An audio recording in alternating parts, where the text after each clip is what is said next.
Hello and welcome to another edition of Resources for Life TV at resourcesforlife.com. My name is Greg Johnson, and this is a video to serve two purposes.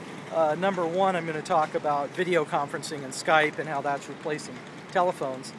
But also, I've been testing out video quality and comparing the iPhone 3GS to the iPhone 4 and exploring the steps that are required to attain and end up with the best video quality. It's going to get noisy because there's a truck coming. So anyway, that's what this video is about. Number one, I'm going to talk about Skype and how it's replacing traditional telephones, and number two, I'm going to do a video test. So regarding the video upload, what I'm going to try to do with this video, sorry about that. Sorry about the background noise there. Anyway, what I'm going to try to do with this video is complete the recording, upload it to my computer in its native format, in the native, well, there are two things to consider, whether it's with still photography or video. You have your native format dimensions, like this is 640 by 480, and then you have your native format, uncompressed video. It's in the original format that it was recorded in. And often when you upload a video, particularly if you're uploading from an iPhone, it's going to get compressed in the process of sending it up to YouTube. Not to any fault of the phone itself, but because the bandwidth is so limited. Even with your home internet, you have faster download speed than upload speed. Most people are going out to get content rather than creating it, right? So the same is true, even more so with a telephone device.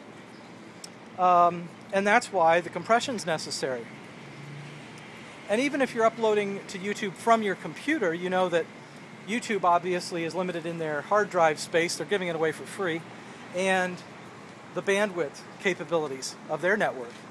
So even, let's say you take a 700 megabyte file, upload it to YouTube, high definition, 9-minute video, let's say. YouTube is going to compress that from 700 down to about 130 something, okay? So obviously, when you're losing that much information from the video, quality is going to drop. The challenge with high definition is that you have large dimensions, lots of pixels, to reproduce and to send 30 frames a second of that over the internet.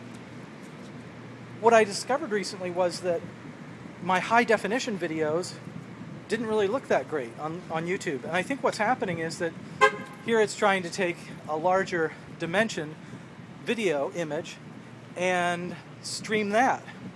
And so it's even compromising the integrity of what's there even more because there's so much more information there that has to compress, if that makes sense.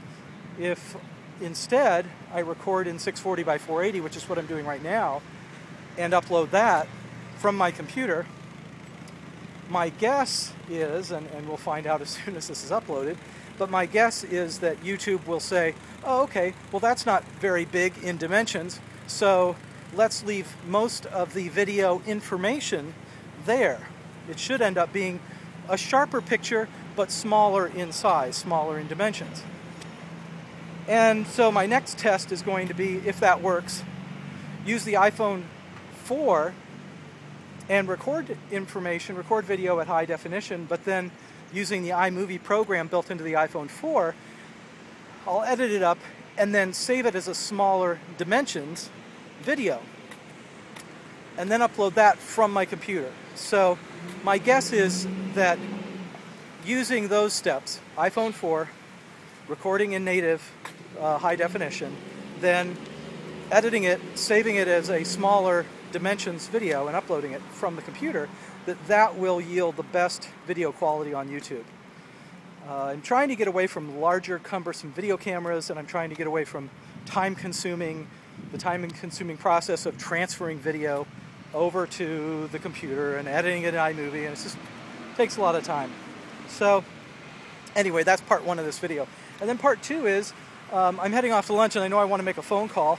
I use Skype most of the time for phone calling so I can get a video conversation going. And what I realized is that this this is my new telephone. This has been my telephone for about 2 or 3 years now. I've been using my notebook computer as a phone by way of Skype.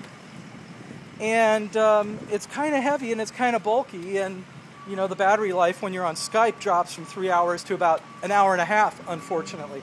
So I'm really looking forward to getting the new iPhone 4 up and running, having 2 of those. I have 1 now, but having 2 of them so that I can start testing out, you know, video conversations using the iPhone, and then I can stop carrying this thing around. So anyway, that's my little statement on the iPhone 4 versus notebooks and Skype.